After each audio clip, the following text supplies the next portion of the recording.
മലപ്പുറത്ത് വാട്ടർ അതോറിറ്റിയുടെ പൈപ്പ് പൊട്ടി ജലവിതരണം മുടങ്ങിയതോടെ ജനങ്ങൾ ദുരിതത്തിൽ. പ്രദേശത്തെ 4000-ഓളം കുടുംബങ്ങളുടെ കുടിവെള്ളമാണ് മുടങ്ങിയത്. 34 ലക്ഷം ലിറ്റർ ജലവിതരണമാണ് പ്രതിദിനം ഇവിടെ നടക്കുന്നത്. കഴിഞ്ഞ വെള്ളിയാഴ്ച രാത്രിയിലാണ് വാട്ടർ അതോറിറ്റിയുടെ പ്രധാന പൈപ്പ് ലൈൻ പൊട്ടിയത്. തുടർന്ന് ശനിയാഴ്ചയോടെ പമ്പിംഗ് നിർത്തിവെച്ചു. ഇതോടുകൂടി മേൽമുറി ഭാഗത്തെ 4000-ഓളം കുടുംബങ്ങളുടെ കുടിവെള്ളമാണ് മുട്ടിയത്.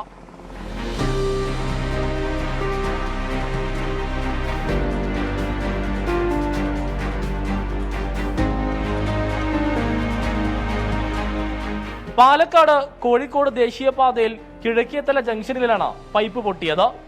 ഇതോടെ മേൽമുറി ഭാഗത്തുള്ള ഉപഭോക്താക്കൾ പ്രതിസന്ധിയിലായി. ഞായറാഴ്ച വാട്ടർ അതോറിറ്റി ജീവനക്കാർ സ്ഥലം പരിശോധനയ്ക്കെത്തി. ഏറെ പ്രയാസപ്പെട്ടാണ് തകർന്ന പൈപ്പ് കണ്ടെടുത്തത്. റോഡിന്റെ മധ്യത്തിൽ കുഴിയെടുത്ത് മണിക്കൂറുകൾക്ക് ശേഷമുള്ള പരിശോധനയിലാണ് തകർന്ന പൈപ്പ് കണ്ടെത്താനായത്.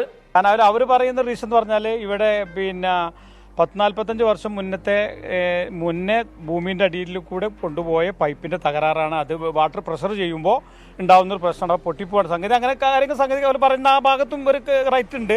കാരണം പഴയ കാലത്തുള്ള പൈപ്പാണ്. അപ്പോൾ അതൊക്കെ മാറ്റി പുനഃസ്ഥാപിക്കാനുള്ള സംവിധാനം അധികാരികൾ ചെയ്തെങ്കിൽ മാത്രമേ നമുക്ക് ഈ വെള്ളം ഇവിടെ ലഭ്യമാവുള്ളൂ. ഇന്നും ഇന്നലെയും പ്രദേശത്ത് കുടിവെള്ളം മുടങ്ങി. അലക്കാനൊക്കെ ഓരോ പാത്രത്തിൽ പിടിച്ചേക്കും. 4 ദിവസമായിട്ട് ഇപ്പോൾ വന്നിട്ടില്ല വെള്ളം. വാട്ടർ അതോറിറ്റിയുടെ കാലപ്പഴക്കം ചെന്ന പൈപ്പുകളിൽ ഒന്നാണ് തകർന്നത്. 40 വർഷം മുൻപാണ് ഈ പൈപ്പുകൾ സ്ഥാപിച്ചത്. 34 ലക്ഷം ലിറ്റർ വെള്ളമാണ് ദിനേന ഈ മേഖലയിലേക്ക് ആവശ്യം.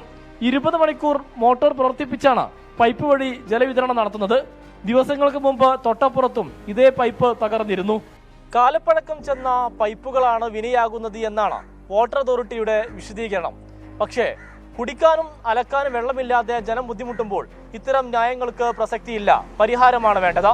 മലപ്പുറത്തു നിന്നും സമീർ ബിൻ കരീം, 24. പൊതുജനം കഴുതയല്ല സാർ.